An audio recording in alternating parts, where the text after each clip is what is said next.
આજાન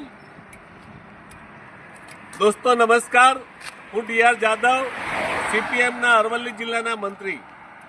આજે અહીંયા આ મેઘરજથી રાજસ્થાન જવાના ટૂંકા ધોરીમાર્ગ ઉપર એટલે કે મોડાસા અને મેઘરજના વચ્ચે 20-22 કિલોમીટરનું અંતર છે, પણ આ રાજસ્થાનને જોડતો મોટો હાઈવે છે.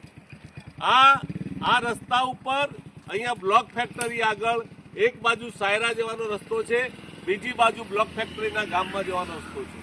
અહીંયાથી સેંકડો વાહનો, સેંકડો ટ્રક અને સેંકડો તમામ પ્રકારના વાહનો અહીંથી અવર જવર કરે છે. પણ અહીંના લોકોની માગણી હોવા છતાં આ ધોરીમાર્ગ ઉપર બમ્પ બનાવ્યા નથી. આવતા જતા બંને બાજુ બમ્પ બનવા જોઈએ.